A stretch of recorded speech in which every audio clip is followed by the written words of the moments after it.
Hey friends and welcome. Today we're going back to the future and I'm going to show you how you can use Future CSS in Svelte today. With so many great CSS features like container queries coming to browsers, the excitement around CSS has never been greater. So here are some of the CSS features I'm excited about. So we're going to get nesting in CSS, we're going to get cascade layers, custom media queries, media query rangers, the has and in pseudo classes among other things, and trigonometric functions.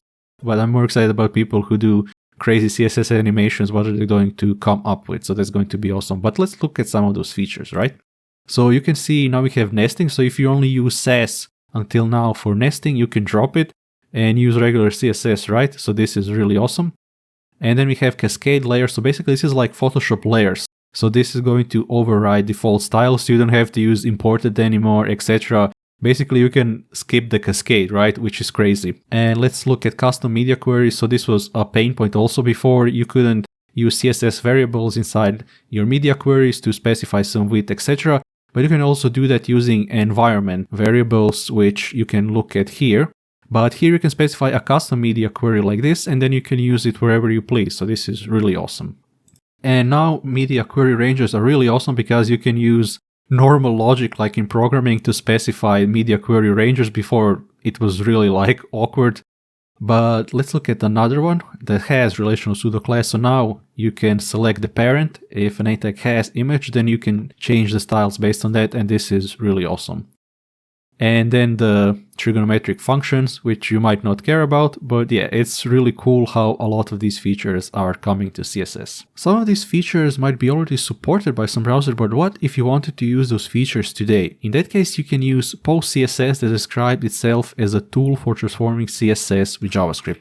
And if you look at PostCSS, it's basically the equivalent to Babel for JavaScript, but for CSS. So you can use Future CSS Features today, which is really awesome if you look at the site. But yeah, if we go here, the best part about this approach is when these features are supported in every browser, you can just remove PostCSS or keep it for Future CSS if you want, and you don't have to just use SAS for nested styles, right? And to make all this possible, we're going to use a PostCSS plugin, PostCSS preset env, so we can install this plugin and then we can start using Future CSS today. So you can see this is the example of that and it shows you how to install the plugin. So let me just close this and I can close this page. So the only thing you have to do, you already know how to do this. You can just copy this over. You can install the PostCSS preset env CSS. And then for Svelte, we need PostCSS load config. So we can load the PostCSS config, right? This works regardless if you're using Vite or Svelte to initialize your Svelte project, as long as you have the Svelte preprocess plugin, which really has all of these things built in: SAS, less stylus, CoffeeScript, TypeScript, Pug, and much more. And this is what you get by default in your Svelte project. So if I go to a skeleton Svelte project here, and if I go to the config, you can see here it is, preprocess, Svelte preprocess, and this enables everything you're going to need. And we're going to see in a second how we're going to enable PostCSS.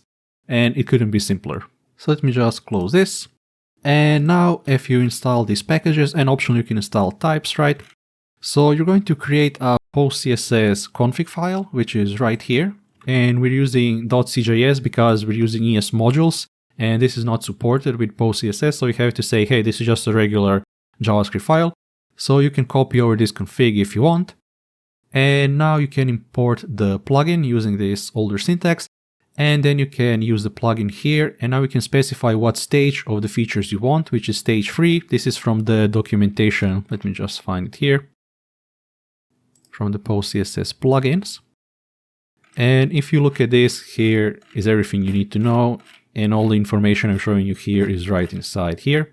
And then when you say stage 3, you can look at the features. And since you're using TypeScript, you have awesome auto-completion. So you can press Ctrl spacebar and then you can look at all of them. Some of them might require additional configuration, right? But yeah, you can read more about it. But I'm going to enable nesting rules, custom media queries, and media query ranges. And let me just close this. And I also want to mention for the Svelte preprocess thing, this is all documented here, so you don't think that I have some secret insider knowledge or whatever.